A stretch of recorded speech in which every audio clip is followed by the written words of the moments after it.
Okay. Okay. Good afternoon. I'm very happy to have our Explorers event today on September 20th. And today we have two very special guests for me because they are my colleagues at Iona University. They are Nora Slonimsky and Michael Crowder. I am Jimena Perry. Let me introduce you to our guests today. Dr. Nora Slonimsky is the director of the Institute for Thomas Paine Institute. The Institute for Thomas Paine Studies at Iona University. She's an associate professor with appointments in the history department and the ITPS. She's the social media editor for the Journal of the Early Republic and a research associate at the McNeil Center for Early American Studies at the University of Pennsylvania.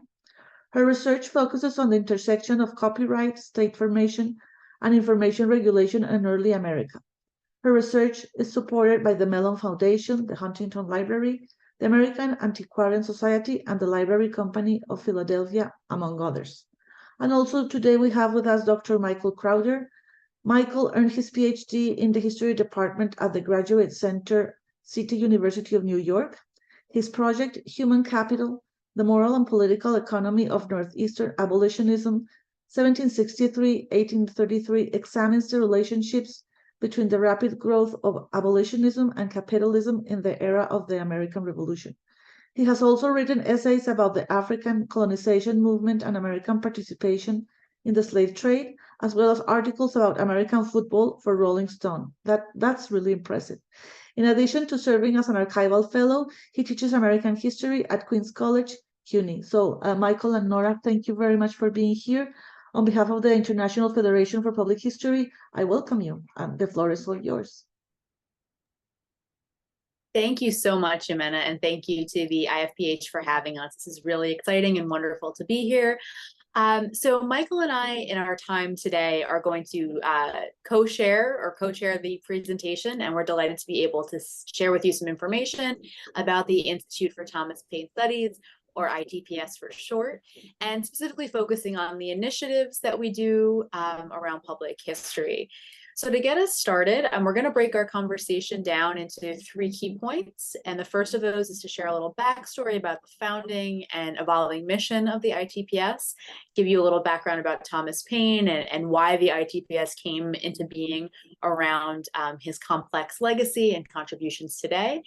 And then we're going to speak a little bit further about the connection between his life and legacies in the Age of Revolutions and how that really relates to methodologies, in public history and the ways in which we sort of experience history in our day-to-day life.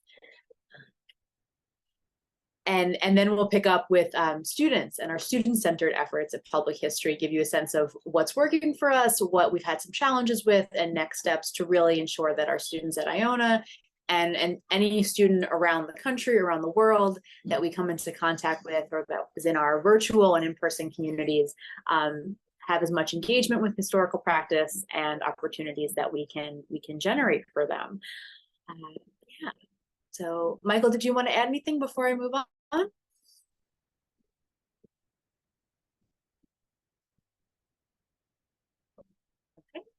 Hi, everybody. I'm sorry, I'm having some Zoom problems. No, I don't think so, Nora, but thank you very much, Jimena, for the introduction. And I think we should just dive in. Okay, wonderful. All right, well, I am gonna start us off then with the logistics or the sort of institutional or structural background of the ITPS. So the ITPS was founded at Iona University in 2011. So we're coming up almost over 2 years. I guess we're on our 8th or 9th birthday now. I could do that math, but I probably should have done that math before we started speaking today. Hey, if I was better at math, maybe I'd be doing other things with my time. But Thomas Paine, in the last years of his life, lived in New Rochelle. He had what was then a farm right down the street, less than half a mile from Iona's main campus. And it's in part that connection between Paine, New Rochelle, and the Iona communities that prompted the ITPS to come into being at Iona when it did. The other part of that story, or the other part of why the ITPS came into being, in addition to that historical and personal connection, has to do with the Thomas Paine National Historical Association collection. Because I haven't given you enough acronyms already, here's one more, which is TPNHA. And the TPNHA is a more than 100-year-old historical association, also based in New Rochelle. And it was founded in the late 19th century, inspired, much like the ITPS, you can say, by the life and legacies of Thomas Paine. But whereas the ITPS is very much focused on a university setting, the TPNHA was really an activist political group. It was inspired by history and engaged very deeply with history, but was very much, or not but really, and was very much a left-wing, progressive, radical, even political group again. So they really used Paine as a way in which to inform their contributions and solutions to their contemporary moment.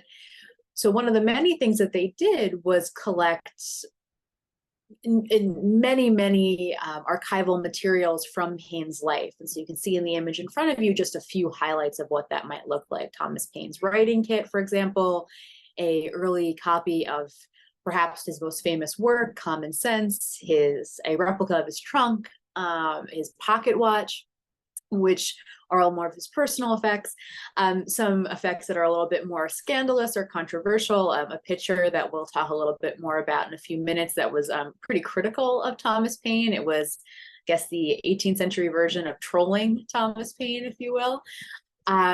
As well as items from the TPNHA's work itself. So institutional minutes, institutional records, items that belong to active members. For example, one leading member of the organization was the first professional photographer. So we have hundreds of photographs from the late 19th century from people like Mark Twain on his deathbed, to the first professional, or one of the first known professional women swimmers in the United States. It's a really eclectic, interesting collection. So that's really the sort of founding mission of the ITPS. Since I came on board in 2017, we've been expanding our mission out, and Michael joined me as a colleague about 2 years later. And we've been working on, I would say, inspired by the kind of work that Paine did as a journalist, as a communicator, as someone who was himself very invested in history and historical knowledge. He was in his own way a public historian, writing for as broad a community as possible, for as many people as possible, as broad an audience, and those issues that he cared about, again, government, political justice, labor. He was very much concerned about working class and laboring people's issues and their survival and their well-being. From freedom of belief and expression, those are all historical subjects that we're interested in, and their contemporary connections, as well as taking as inclusive an approach as possible. So considering the histories and experiences of women of all background, enslaved and free African Americans, Indigenous Americans, immigrants, and other communities that are far less perhaps, or were not certainly as famous or recorded in that historical moment. And we approach this work in three key ways, and that's archival studies, digital humanities, and public history. And one of these examples of Paine in public history that I would just like to leave you with before I turn it over to Michael is this zoomed in image of a picture of Paine. And I really tried to make a pun of a picture of Paine work. And just had a little bit of challenges with somehow making that fit on a slide. But what you can see here is when Paine infamously stood trial for seditious libel in England, in absentia, in the 1790s. He was intermittently incarcerated in France in this time, as well as, again, avoiding prosecution for seditious libel for some of his more famous writings, we might say. In any event, this picture really doesn't like Paine. The artist of this picture really does not like him. And they depict him with his head on a serpent, calling him a meddler, and putting, basically sticking his nose into business does not apply to him. This is a very pro-monarch or pro-monarchy symbols as well and statements as well. And on the back, if you flip the picture around on days when you're feeling maybe less political or less fired up about how much Thomas Paine annoys you, you can turn it around and see a picture of very wealthy, well-dressed people ambling through the countryside. What makes this artifact, I think, so compelling from a public history perspective is that this is not an artifact owned by elites. This is an artifact that everyday folks would purchase, would have in their kitchen as a little bit of luxury. It's made of creamware.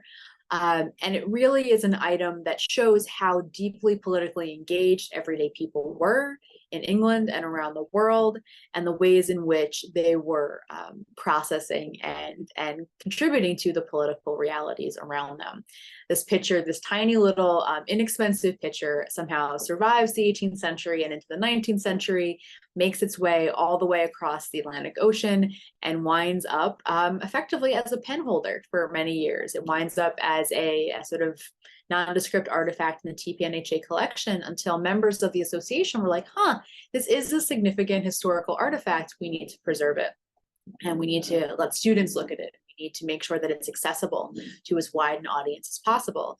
So hence the lovely photos you see in front of you, which are taken by our colleague in the library. The director of libraries, Rick Palladino, who's also a wonderful photographer. And I think that hopefully in a nutshell, or in a creamware, sums up some of the real stakes of what we're trying to do with the ITPS. And so with that, I will turn it over to Michael, who I should also note is working on a biography of Paine. And he can give you a little bit more background about Paine's publishing hits, his greatest hits, if you will, and a little bit more about the man himself. Thanks so much, Nora, and thank you all for being here. I apologize if my angle is a little bit off, but my laptop decided to go wonky with Zoom, so I'm using my phone. I do want to build on what Nora said and sort of talk a little bit more about the archive itself. Nora, I love that picture so much. I think that's so cool. And aside from material objects, some of which I think, Nora, you might have mentioned, physical objects that Paine owned, like bifocals, as I adjust my own glasses, his writing kit, which I think we'll see an image of shortly, some of which we saw on the previous slide.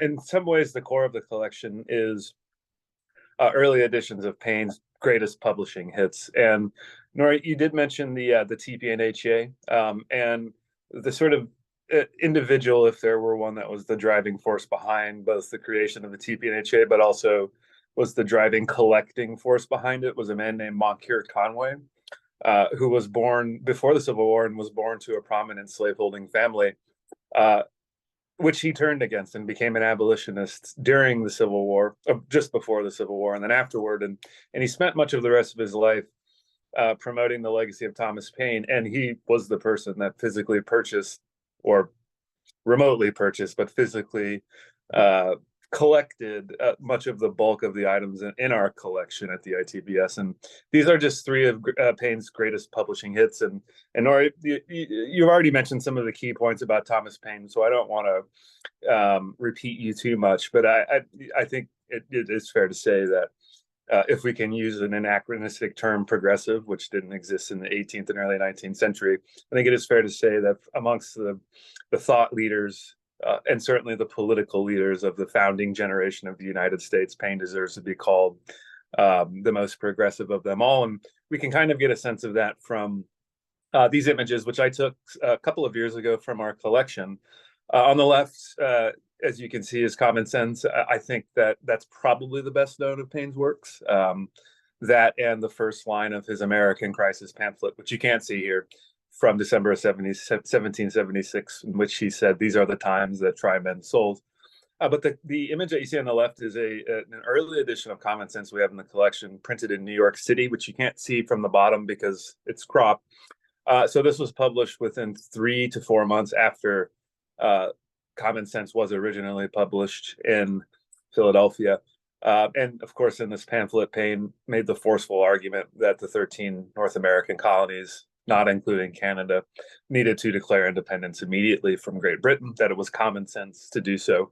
And this vaulted him to fame, and as Nora, you also mentioned, infamy, because you did mention that that we have quite a few objects that are negative expressions against Paine from the late 18th and early 19th centuries, including the picture that you showed. We also have some commemorative coins that literally have imprints that were made in the 1790s of Thomas Paine being hanged, an effigy of Thomas Paine being hanged on the back on one side of a commemorative coin. But common sense was the starting point for much of his early career. And when I say early career, I think I should point out as well that Thomas Paine didn't move to North America until the end of 1774. He was originally born in England and worked as a tax collector, amongst many other things, an excise officer. So I say his early career, but he was already a mature man by the time he began to gain notoriety, positive or negative notoriety, both actually. And so common sense, that's a beautiful early edition that we have, and actually one of the few that I've seen that's in as good a shape as it's in. But if we fast forward to 1791, 1792, the middle image is that of Rights of Man. Nora, you did mention Rights of Man as the book that got him tried in absentia and sentenced to death by the British Empire, the British government, for seditious libel, as you mentioned. And what you can see here is a very, very early printing of the second part of Rights of Man. It was published in two parts, the first in 1791, the second in 1792. If you can see the small text at the bottom, this is a printing from London by H.D. Symonds, if I'm saying that correctly. Nora, you're the publishing history person. I think I'm saying that correctly, Symonds or Simons. And that's really awesome too. And Rights of Man is really what vaulted Thomas Paine into the notoriety of his later life. Nora, you did mention that he left England to move to France at the height of the French Revolutionary period in 1792, in part to escape prosecution for seditious libel. Because Rights of Man had a very straightforward message, which is that very much fits in with Paine's thought over the course of his life, which is that monarchies and hereditary aristocracies are illegitimate in terms of thinking about the Enlightenment principles of natural rights. In other words, that no individual in the form of a king or a queen or a group of individuals in the form of hereditary aristocrats had a natural right to superiority, to social, legal, economic, and cultural superiority. Therefore, monarchies are illegitimate, as are hereditary aristocracies. And this brought him into the attention of French revolutionaries, who invited him to come and participate and, in fact, serve as a member of the Constituent Assembly in 1792 and 1793 at the height of the French Revolution.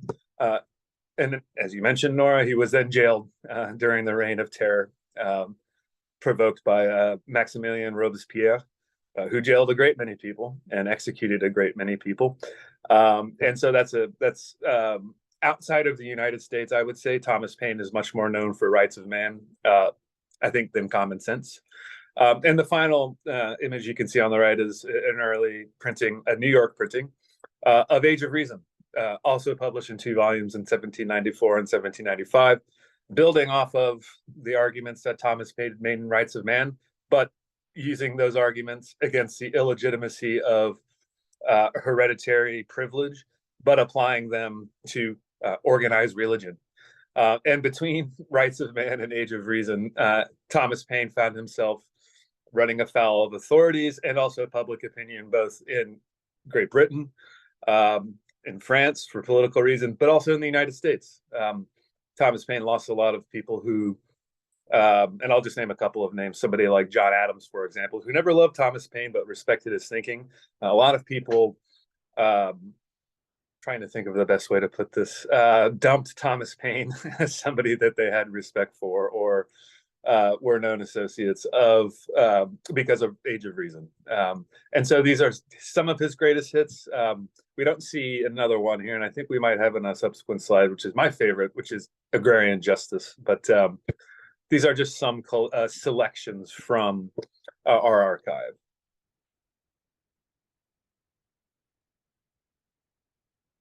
And Michael, I don't know if you have access to the PowerPoint. Would you like me to move the slide for you to the next one? I think you need to, if you don't mind, Nora. Sure, no problem.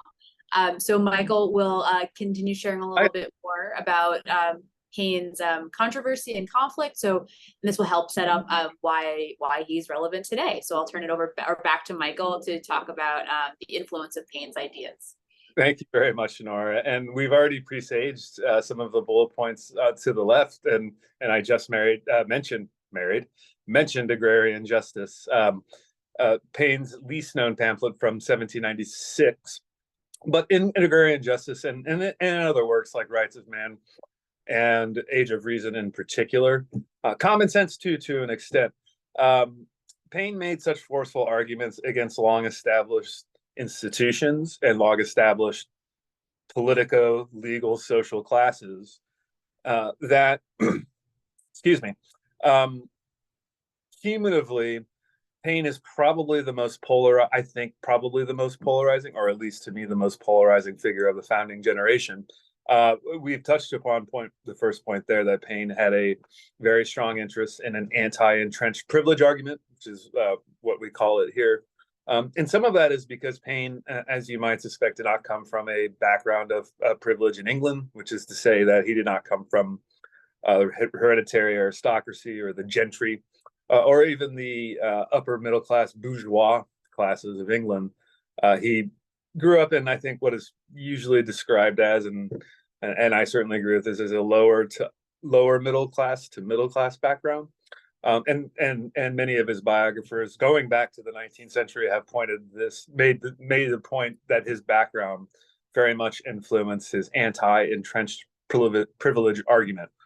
And the entrenched privileges that Paine argued against were pretty much everyone you could find, all the way from monarchs and hereditary aristocrats down to churches, organized religion, whether it was Catholic or Protestant, frankly. And if we were to categorize Paine's political thought, it would be small r republicanism, which we can see in the third point there.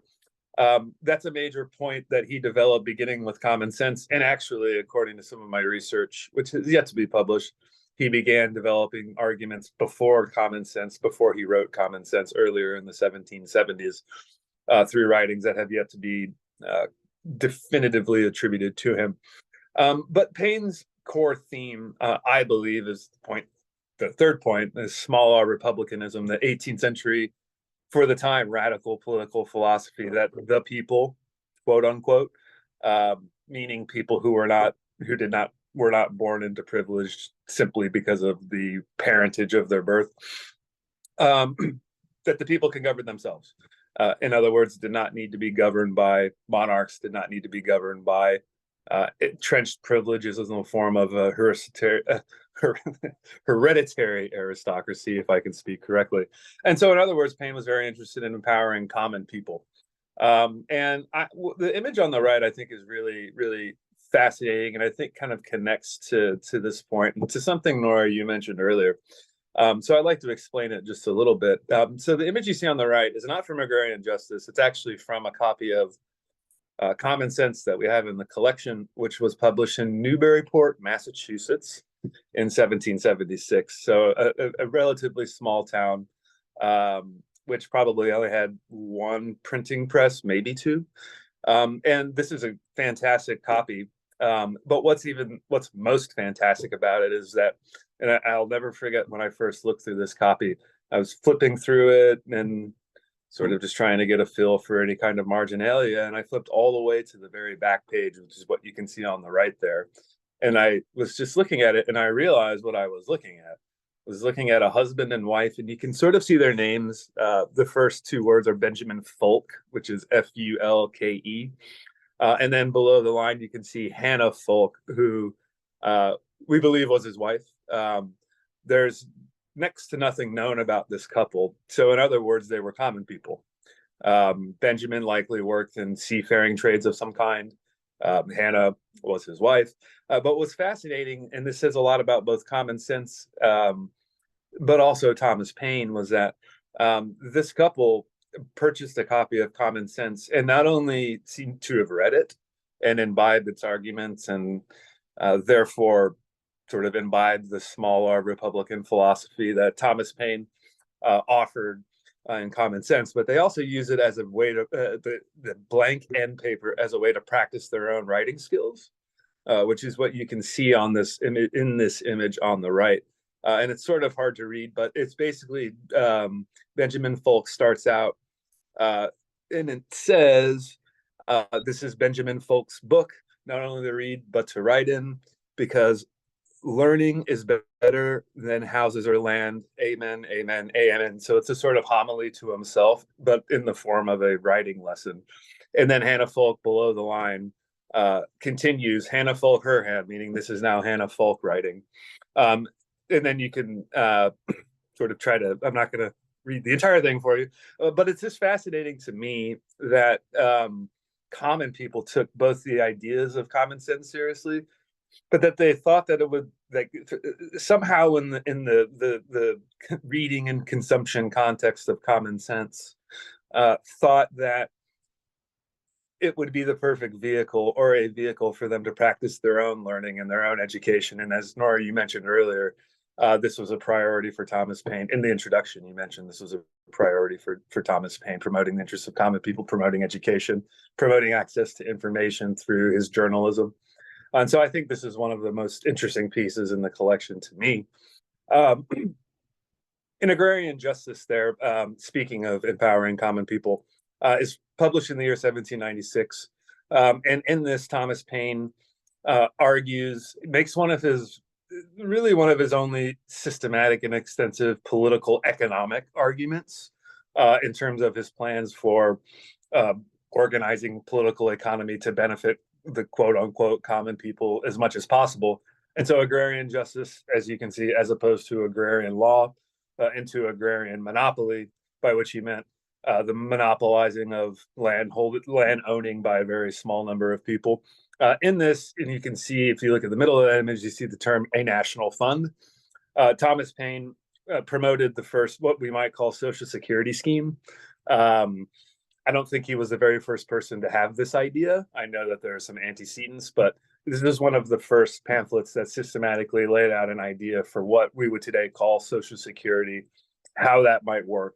And in effect, and this also touches upon his interest in his interest in not subordinating women economically and politically. If you look closely, he specifically says that this is a plan that should apply to both men and women.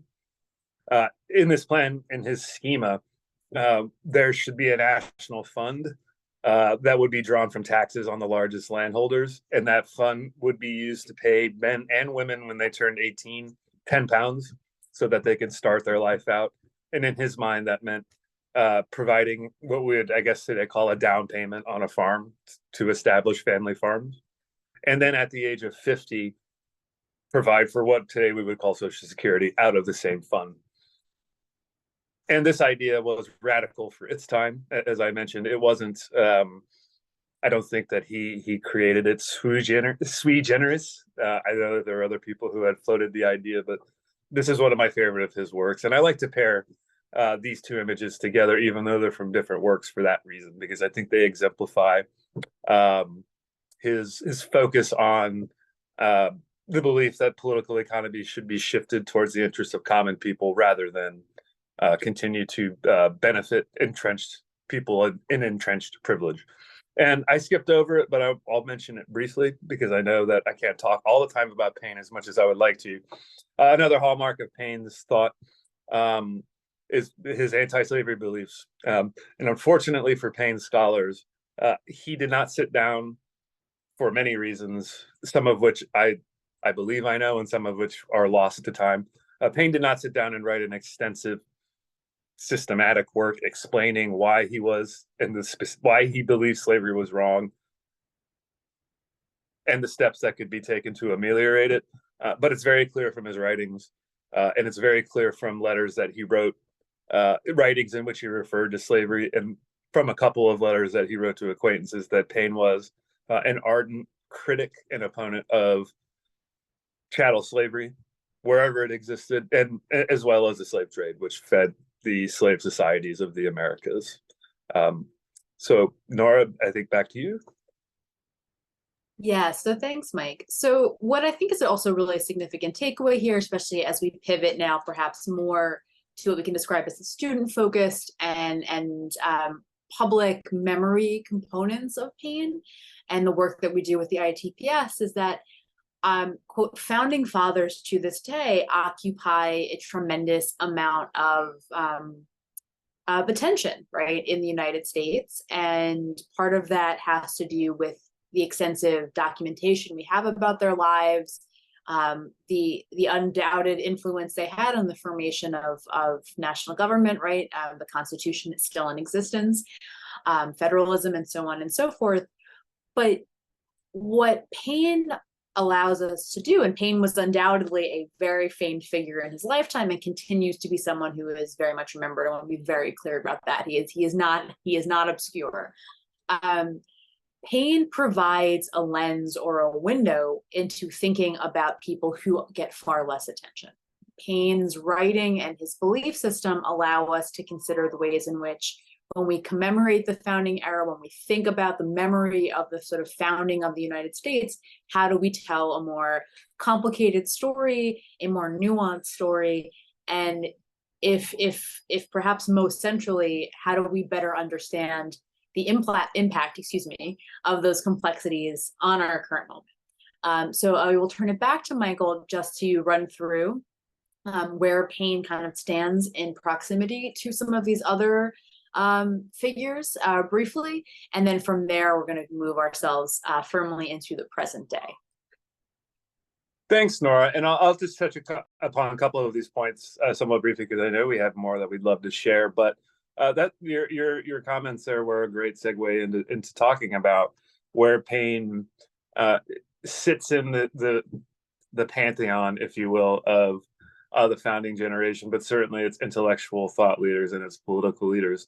And the first point is a way of restating, Nora, what you just mentioned, which is that when we look at the founding generation, and we as historians, and certainly when we assess their beliefs and try to, and then therefore assess and interpret the influence of their beliefs, there's often an instinct to think about the founding generation as one that promoted concepts that we'd call democracy today, and that's not necessarily correct.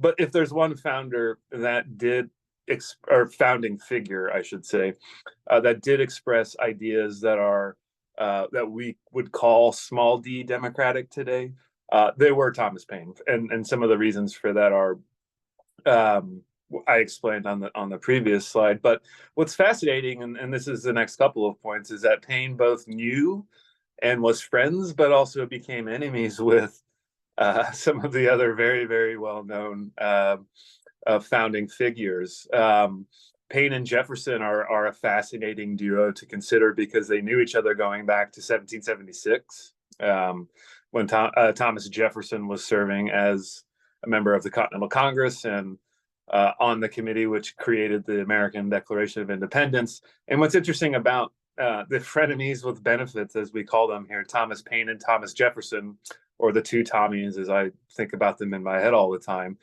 is that they shared so many similar beliefs, and yet they came from completely different backgrounds.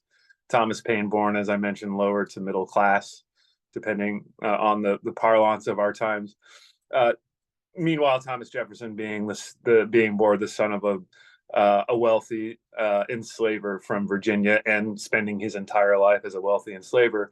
They were frenemies because they were friends, I should say, because they did share many of the same core ideals. We could certainly call them both small R Republicans. And in many different venues, they each expressed critiques of monarchies and critiques of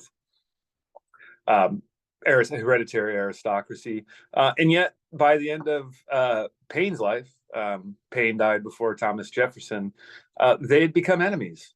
And the reason they became enemies is not the usual reason that Paine became enemies with people, which is typically based on the arguments in The Rights of Man, but especially The Age of Reason, the anti-organized religion.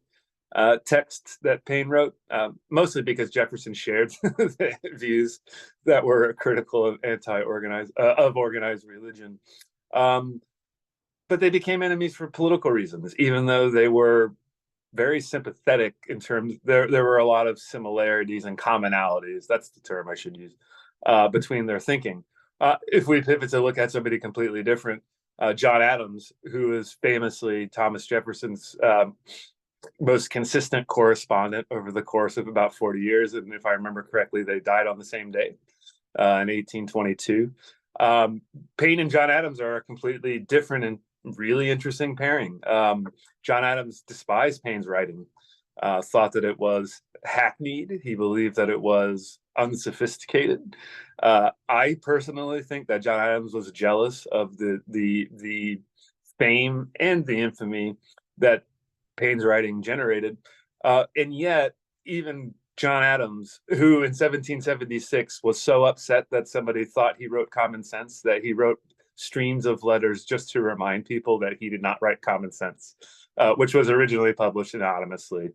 But by the end of his life, John Adams said this, and he does not necessarily mean this positively or negatively, but he was assessing the history of the previous 50 years in the 1820s, which encompassed what we today call the Age of Revolutions, the age of revolutions, which began with the American Revolution and then spread to France and to other parts of Europe, encompassing the Haitian Revolution, and then ending with the Latin American revolutions of the 18 teens and 20s.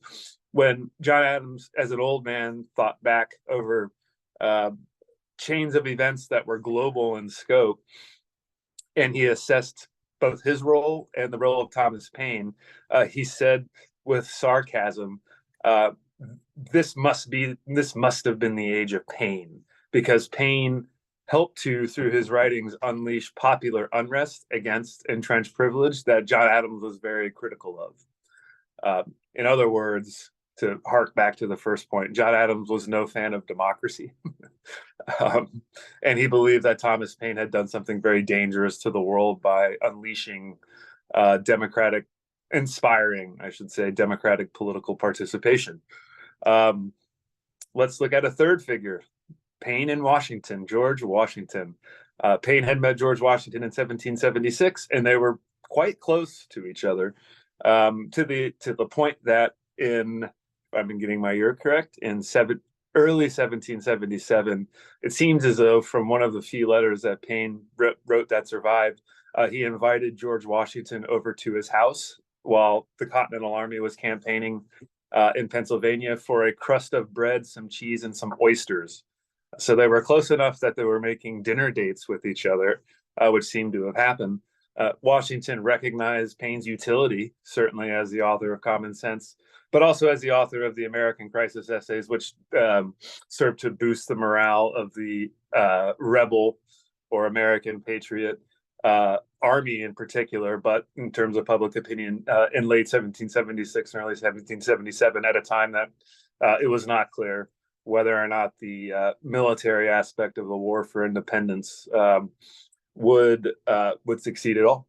And I'm going to leave the last point to you, Nora, because you know more about Hamilton than I do. But I do want to just mention, especially the image on the bottom there, and this is interesting because it's not the usual depiction of the pantheon of members of the founding generation, because this is from the year 1895.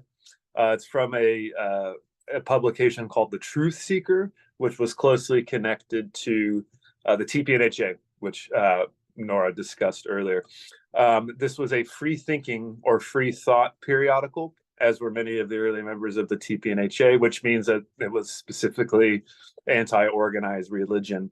And they held Paine up as as you can see from the image, as their preferred member of the founding generation. And it's very rare to see Thomas Paine being crowned with the laurel of wreaths by the feminine symbol of the United States, Columbia, there, while Thomas Jefferson, George Washington, and Benjamin Franklin, of all people, stand watching quietly, observing Thomas Paine being crowned as the true leader of the American Revolution. And I should mention, Thomas Paine owed much of his career to Benjamin Franklin very early on, through Benjamin Franklin's support. So it's even stranger to see Benjamin Franklin not bowing, but paying respect to Thomas Paine, because in reality, that would have been the exact opposite. But to make a political point in the late 19th century, I love this image, and I think it's so much fun to look at, and it makes us think about historical memory. And in this case, how did certain people in the late 19th century remember Thomas Paine? And I'll let you address Hamilton. Sure. Well, I think that point of historical memory is what's really key here. And again, to tie back to the theme of our talk, which is public history in action, right? That the way in which the ITPS sees the work that we do is very much in the vein of applied history, right? That's very much oriented towards a focus on connecting what is, and to be very clear, it is incredibly important to study history for history's sake, right? Whatever knowledge is interesting or germane to you is terrific.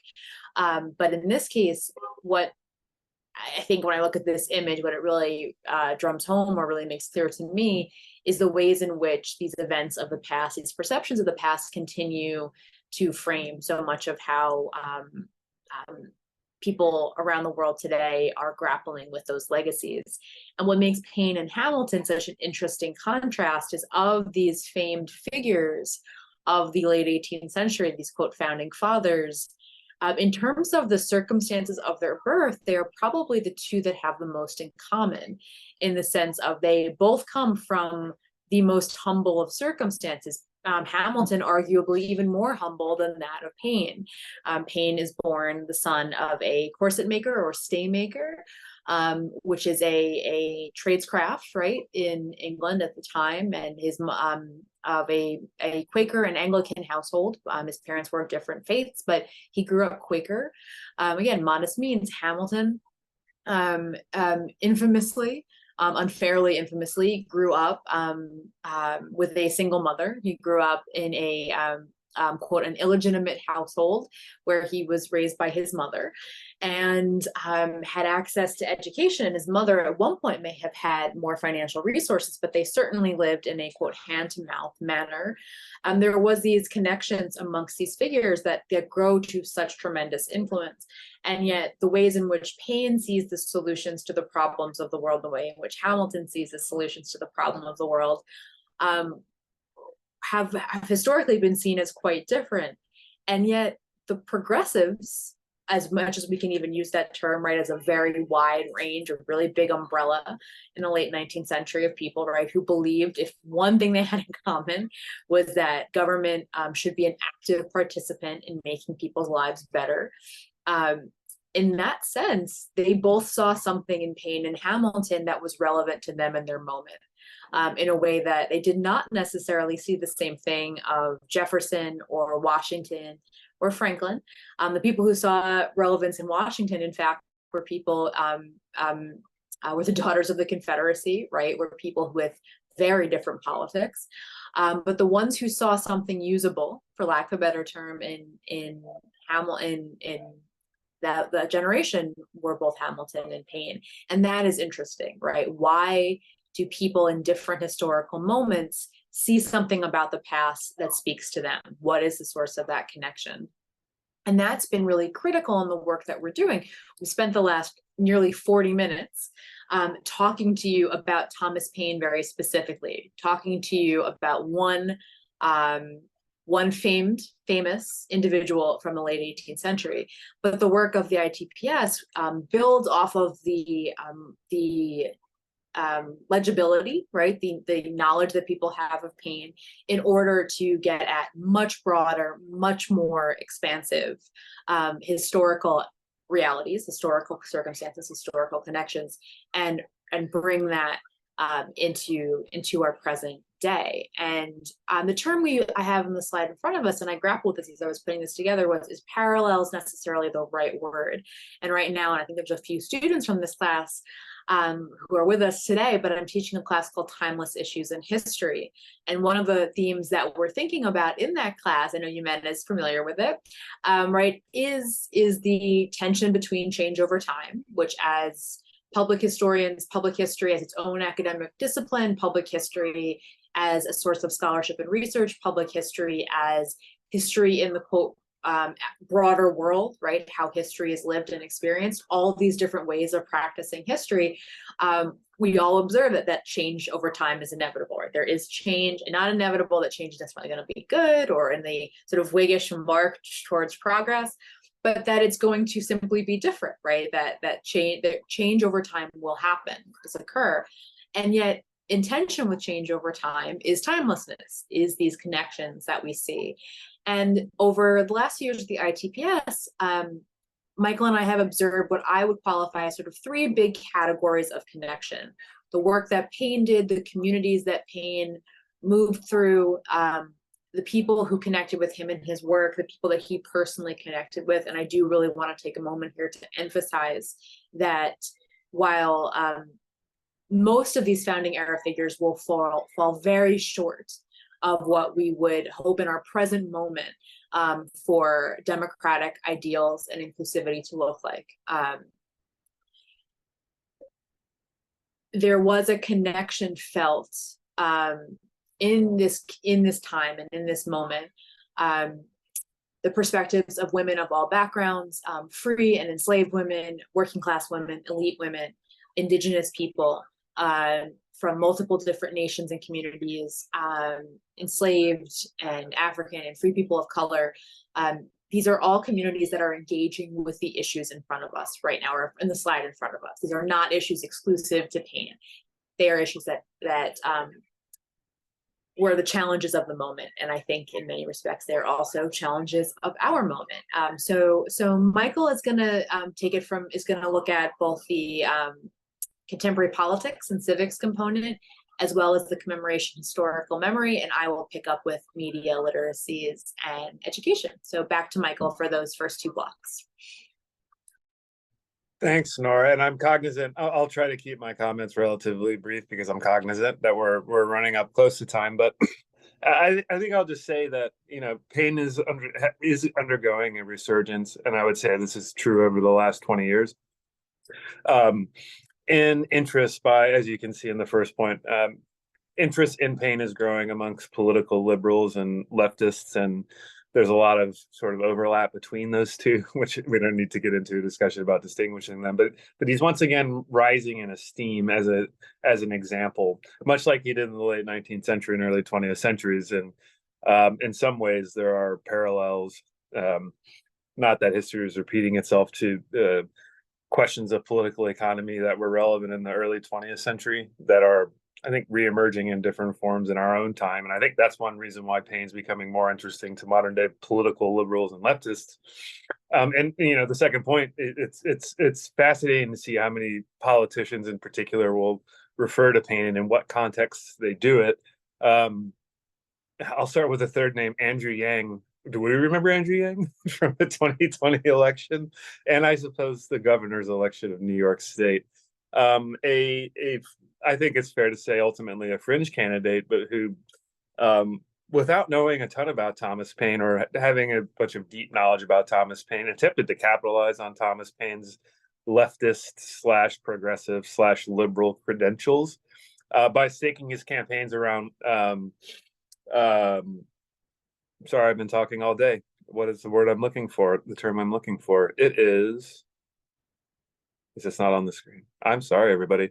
Wealth redistribution through taxes. And it was an unsuccessful campaign, but we see people as different as you can see. Bernie Sanders, Nancy Pelosi, and we don't mention them here, but even conservative politicians had a brief moment with Thomas Paine in the 1990s, usually without having read much of his work or being able to understand it or contextualizing it. And the implications of this are interesting, and there's no law of Paine that says only people who consider themselves on the political left and or liberal are the only people who can appropriate Paine, but that seems to be the historical trend for reasons that we tried to, Nora and I both tried to explain earlier. In terms of commemoration and historical memory, I mean, the questions are I'll spend the rest of my life asking myself, why do we commemorate? Part of it's the human condition, but the second question I think is most sort of relevant to our own time is why does it matter who we choose to commemorate? And I think many of us here are aware of the statue controversies, especially since 2016. The taking down of Confederate statues in the former Confederate states, the taking down of statues that commemorate people in New York City, for example, the doctor who was once considered a pioneer in the field of gynecology, but it was exposed, pioneered his gynecological techniques through on enslaved women who had no right to object to his experiments, if you will.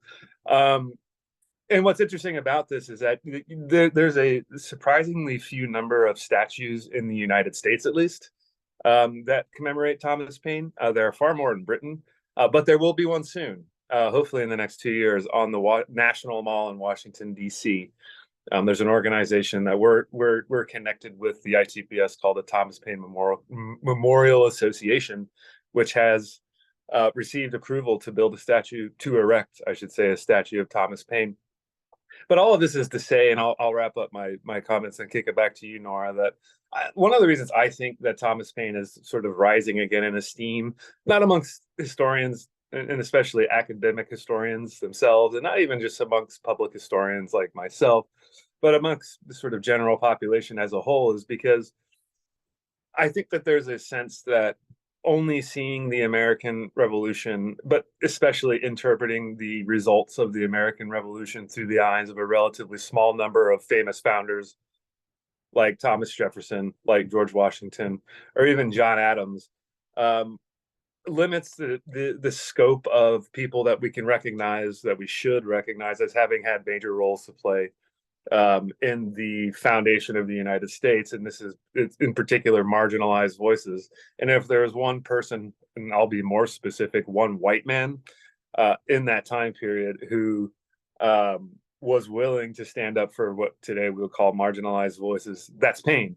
And so I think that's one reason why there is interest in Paine, and why I am glad that there will be a Paine statue, and all of these debates are connected to the ongoing Revolutionary 250, as you can see the dates leading up to beginning in 2026 with the 250th commemoration of the Declaration of Independence. These ongoing efforts, I think it is very important who we choose to commemorate and who we don't, because when we commemorate, we're not necessarily making comments about the past, but we're making comments about the present by using the past to tell the story of what's happening to us now. And I think that's why Paine deserves, in my mind, more commemoration. I know I sound like a Paine fanatic, but you know what? I kind of am. So Nora, I'll kick it back to you. Yeah. So moving, taking that into account, right? That commemoration and memory and how we remember the past speaks as much about historical evidence as it does our current moment, and broadening out from Paine, right? Thinking more about Paine's world and the other people who lived in it. What I think is also very important to bear in mind as public historians is these dual questions and interrelated questions of media literacies and education. It's a constantly changing digital landscape, right? We're speaking to each other maybe around the world right through Zoom right now. And media and information literacy, I think, is imperative in a way to understand for our students and for ourselves what we are reading that is accurate, what we are reading that is legitimate, what we are engaging with that is truthful and vetted. And on the one hand, like the incredibly democratic potentials of the internet, which are of course in turn limited by the economics of access, and as well as sort of the other challenges that we faced in recent years about how do you know when something's true or not. I think these are questions that in the late 18th century were very much on top of mind. And the reality that media literacy was critical to a functional democracy of any form was very well understood, right? And if you take that into are another challenging moment, which is, of course, many of the issues across higher education, and indeed for history educators from the pre through 12 level, right, of censorship and challenges in teaching about complex histories, be those histories of slavery and race or gender, the challenges that educators are facing around the United States in doing that work, as well as the challenges faced by higher education. To give a recent example, the difficulties faced by West Virginia University, and that's one of many, many examples. And these are concerns that, if we think about the importance of learning and education, or at the very least the availability of it to as wide and as many communities as possible, that strikes me as an essential intersection between the mission of public history in its many diverse forms and the ways in which we can understand the concerns that Paine and others like him had in the late 18th century as well.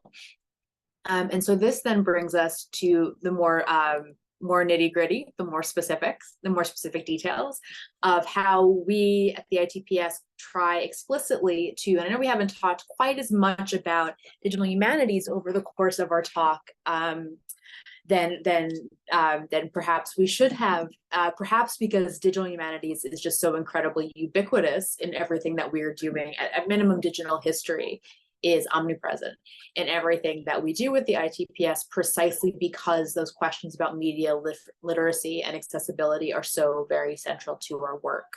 And we do see public and digital history as being deeply intertwined. And I should say from the beginning that part of how we put these principles into practice, or how we put public and digital history into action, is by taking a very broad, big tent approach to what counts as DH. There, of course, like in any disciplines, there are deliberations about what might qualify. And in our case, we really take this as simply as possible. The conversation between computational tools and strategies, and again, in conversation with topics, debates, and tensions in the humanities, and really emphasizing to our students in particular, and in the scholarly research we produce, about how digital and data humanities, what they can do both for intellectual and pre-professional development for our students. In other words, what the humanities, particularly when approached through a digital or data-based method, how can that help you both grow as a intellectually curious and civically minded member of the Iona community, and also how can it help you get a job, right? That those are two intertwined entities, right? They're not separate, and they're both very important. And just to give you a few examples of that kind of work that we're doing, where students have been deeply involved in each of these, which is incredibly exciting. The first example is we're almost completed a extensive database of the TPNHA collection. So those artifacts that we started our talk off with, and are now, as we're wrapping up, those artifacts will soon be digitized, and hopefully many will be available via a virtual exhibit and a virtual museum, virtual curation, but at least the database is almost there, and that will allow researchers from all over the world to get a better sense of what we have in that collection, how it might be relevant for their own work. The second is a forthcoming open access, again in that spirit of Paine and accessibility, thanks to the Gardner Foundation and the support of Cornell University Press. The ITPS is publishing an edited collection called American Revolutions in the Digital Age. It will be available next August as its publication date, so please look out for it. It's freely available, and that contains has student contributors in that volume as well. And then we've also had the ongoing initiative of the Text Attribution Project, which is a collaboration with our colleagues in the computer science department here at Iona, and it involves the ongoing efforts to attribute currently anonymous or pseudonymous, texts from the late 18th century, so we can better understand what connections those might have to our present day. Michael, would you like to take the public history portion of this? I will, and I'll try to be brief. And I'm also going to apologize for a repetition in the third point on the public history side. There's a typo, but I'll just build on what you said, Nora. That one of the priorities when we look at public and digital history, and especially as we practice it here at Iona University and with the ITPS, and with specific reference to student participation. It's very important for us to take public history, which, as you mentioned, Nora, we have the broadest possible definition of.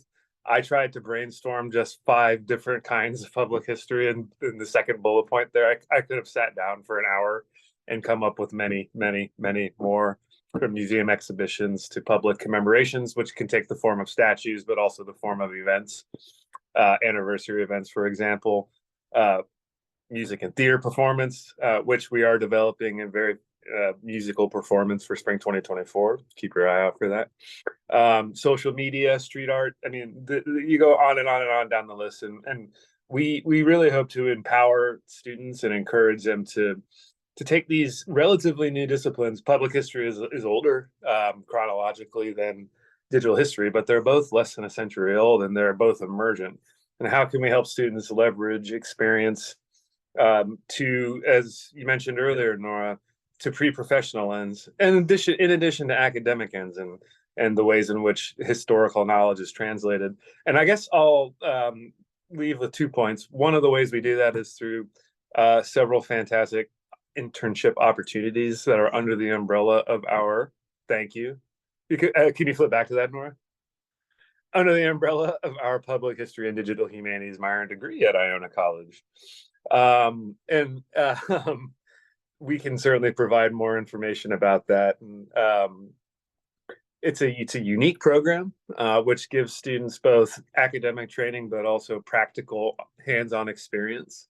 And if you don't mind going back, Nora, the last thing I'll say will not actually be me, but one of my sort of recent projects that I feel like I'm too old to be qualified for is making TikTok videos of student interns, and we're starting a series called In the Vault. And can you click on that, please, Nora?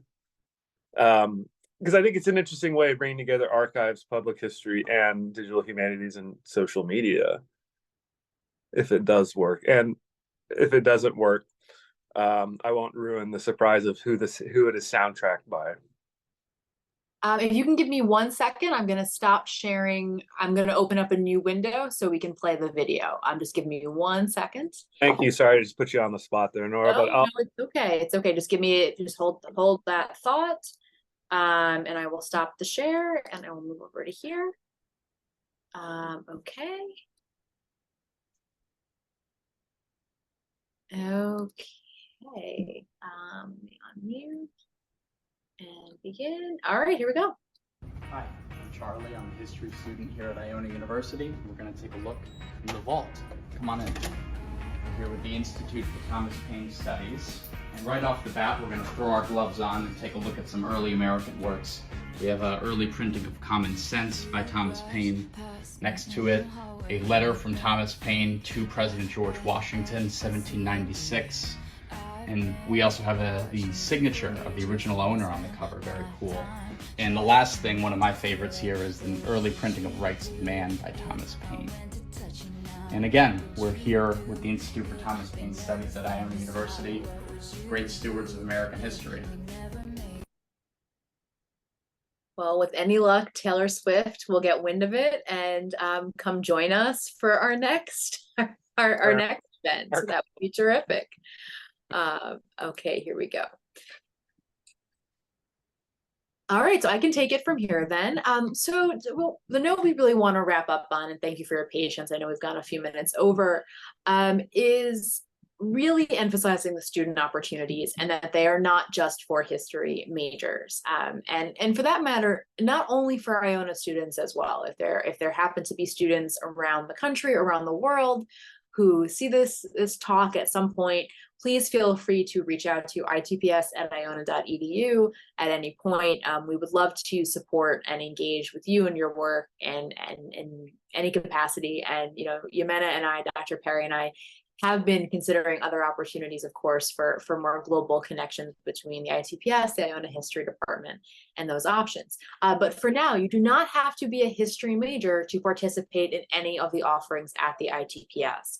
As Michael, as Dr. Crowder already referenced, launched last year, so it's now going into its second year. We have a really phenomenal new program, a minor specifically at the ITPS, called Public History and Digital Humanities. And it's to minor at Iona, there's only a few courses you have to take, and there's probably a good chance it's overlapping with some of the ones you've already taken. But of the 2 classes you are required to take for this minor, one is an internship, one is an applied learning experience, which you take with Dr. Crowder.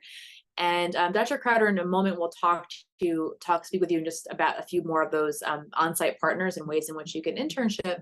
But part of the details I would love to share with you all is that the goal of the PhDH minor for short, or Public History and Digital Humanities, something we observed over the last few years and something we wanted to really shift, was demonstrating some students who were like, oh, we love history, we're really interested in it, but how is this going to help me get a job, right? How is this going to help me in my life after university, which is a completely valid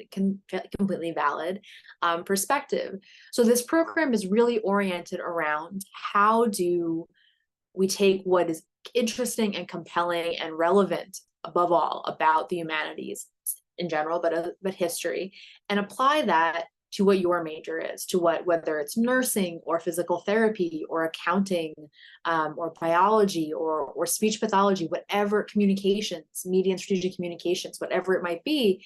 The digital humanities and data humanities and public history are going to be really helpful in preparing you for a career in those fields.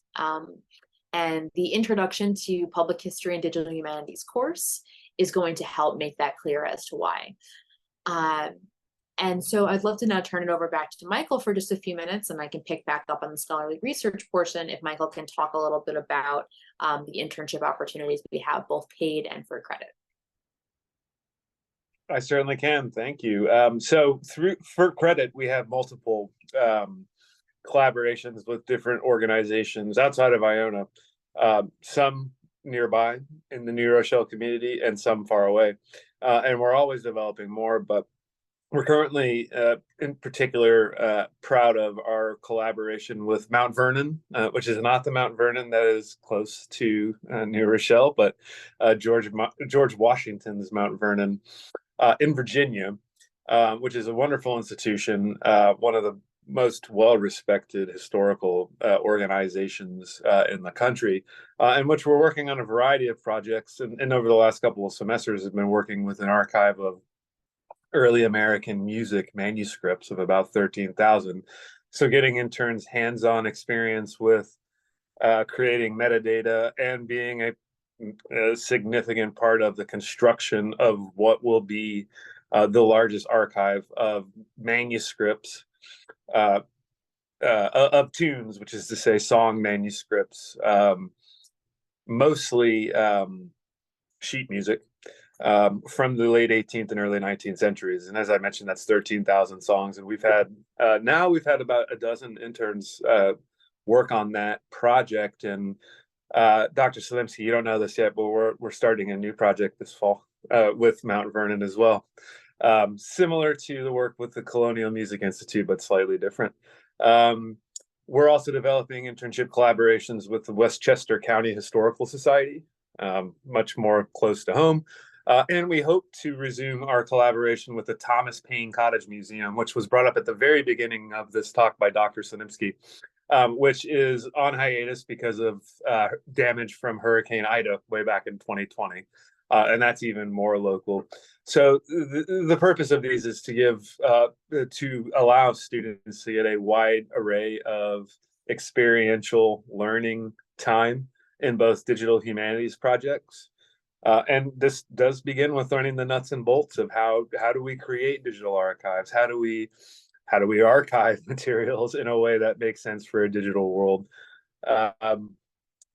In addition to more sort of, I don't want to say traditional, it makes it sound boring, but more sort of more traditional type of public history, on-site public history type of experiences. So we're very excited about all of these, and there will always be more internship collaborations emerging certainly over the next year.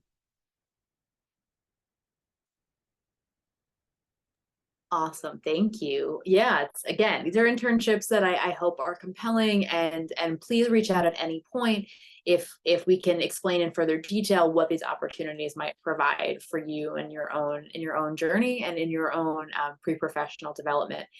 For those who are more interested in the research side of things, and to be very clear, all of our internships do have a research component, but what I might describe as more, quote, traditional scholarly production, people might be interested in graduate school, law school, an MBA. If that is something that's on your radar, we also offer opportunities that are going to best prepare you to make really strong applications for a PhD, for an MBA, for a JD, and for med school even, for that matter. So if those are things that are on your radar, we have several research initiatives underway.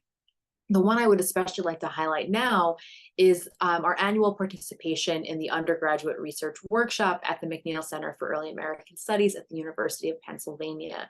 And what that means is once a year, every year, a senior student at Iona, not a history major, I think, in fact, we've only had one history major go in the 5 years we've been participating in this program, where you workshop over the course of a semester at Penn and in the archives and libraries there, and with your own designated mentor, a piece of writing, either that's a digital humanities project or a traditional essay, and you present it at a 2-day conference where you meet friends from around the country. Globally now, it is in fact gone international, and students all convene in Philly, and you make contacts, you network, you have to go to a great conference. It's an absolutely fabulous program, and is looking to be one of the first of what will now be continuing collaborations with the McNeil Center as well. So that's something really great to look forward to.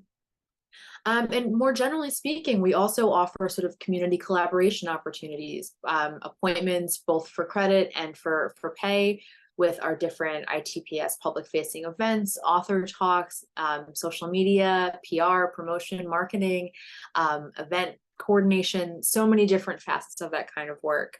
And of course, our different digital platforms, which are digital history outreach, which includes a podcast, a blog, a newsletter, and social media, and then of course the From the Vault campaigns. So these are just a few of the highlights to offer, and I think probably a good note for us to wrap up on. Michael, did you have anything else you wanted to share? Yeah, I just wanted to say Thomas Paine says hello. This is from a statue we have. This is just the head that we have in our office. Let me get the angle right. This is from the 1920s, but Thomas wanted to say hello. So that's the last thing I have to say, but it's not really me, it's Thomas. Well, there you have it. You can have the descended head of Thomas Paine greet you whenever you might like. On my part, I just want to again thank Iona so much for the invitation, for the opportunity to share a bit about the ITPS and the public history work we do here. If anyone does have any further questions, please let us know. And thank you for the conversation. Well, thank you, Nora and Michael, for this very interesting talk. There were things about the ITPS that I didn't even know, so thank you very much for letting us know. I'm going to open the floor if somebody has questions, but well, people think I have a question. At the very beginning of the talk, you mentioned that there was some kind of association, if I remember correctly, correct me if I'm wrong, that Thomas Paine was also considered somehow like a social activist. Last 2 weeks ago or 3 weeks ago, there was a worldwide conference in Vienna about public history and social activism. And it seems that that trend is taking like a lot of, I mean, it's kind of trendy again. There were people from all over the world discussing that. I want to ask you, how does the ITPS stand about that kind of doing doing public history? For some people, like in other universities, I know it's kind of frowned upon. You're a scholar or an activist. You cannot be both. What does the ITPS think about that? ITPS. Sure. Well, I can. So in other words, the sort of conversation at this conference was that you cannot be an activist and historian at the same time. In other words, that was the consensus. Well, I would say first and foremost that I just respectfully, not being sort of privy to that conversation, I don't think that's historical. I do not think that is historically grounded. I think above all else, we should be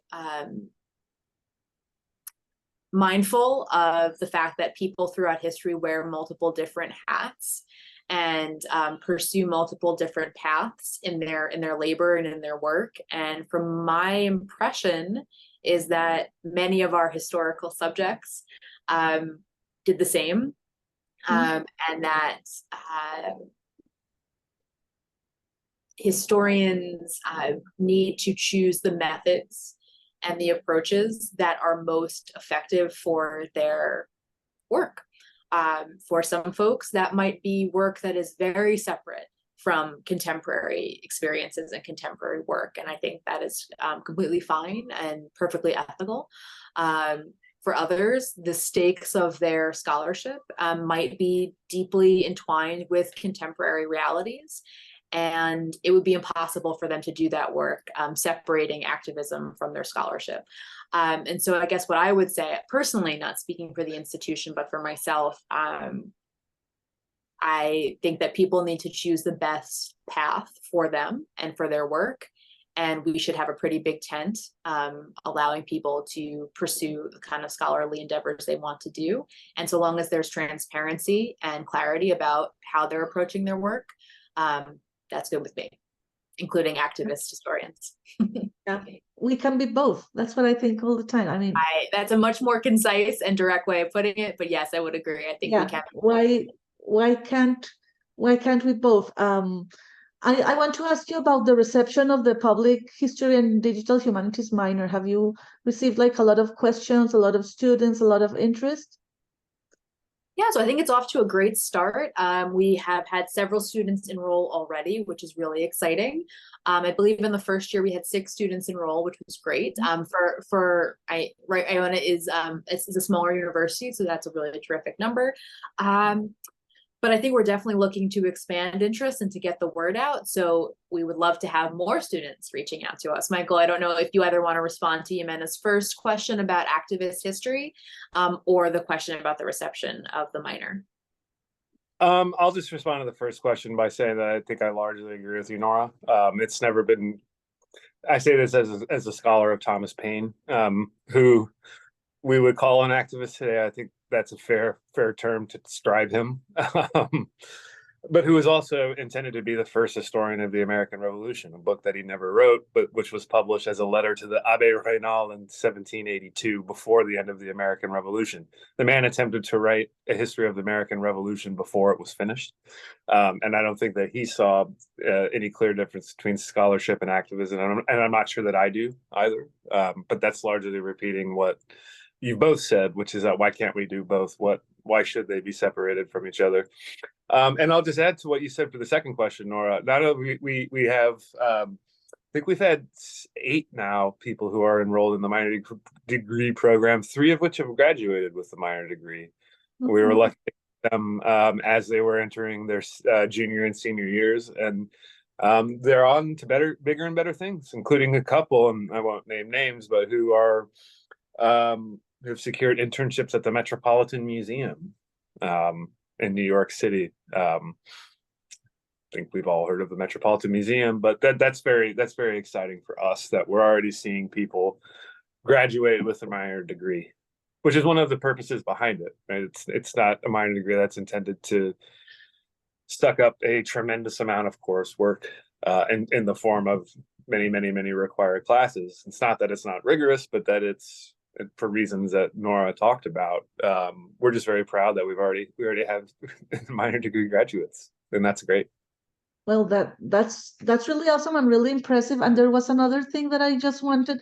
It's not a question, but more than a comment, that you both mentioned that you would like also to encourage people who don't have a background in history to apply to the public history and digital humanities minor, or just to be involved in the public history field. And I want to take that opportunity to also talk about like the federation. From the federation, we're trying really hard to tell people that public history is not only about history. It's about like an approach to things, that you don't have to be a historian. And we're trying to reach to people that does work with arts, with production, with theater, like trying to go beyond history so people can understand more about like the public. So I think that what you're doing is I mean, it's really a good effort and a really good endeavor. And I think it's gonna, I mean, it sounds great. I'm gonna tell my students to go and figure that out like more, or like some of them declare students that have like an interest but are not so sure. I guess they will find this very interesting. Well, we hope so. Yeah. I believe so, truly. Yeah, Thank you.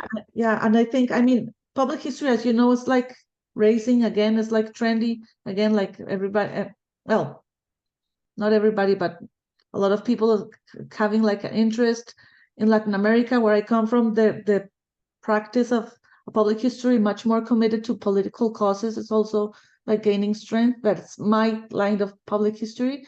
So I find it like really interesting to find like some common ground with a character as Thomas Paine. So yeah, I don't know if anybody else has any question or any comment. Well, if nobody has any more questions or comments, the video, it will process and I will send you a copy, and I will also upload it to the page of the Federation and circulate it broadly with your permission. And I want to thank you again for accepting our invitation. This was really, really interesting, and I'm going to show it to my students actually in class. Awesome. Thank you so much, Jimena, and thank you again to the IFPH for having us. And again, it's really wonderful just to be in conversations. Again, that spirit of the big tent, right, of having as many perspectives and approaches as possible. It's just really wonderful to be in conversation with folks who come from all over the world. So that's really wonderful. So thank you for putting the ITPS out there for people to learn more about. Well, thank you again, and thank you to the audience, and I'm going to stop recording now.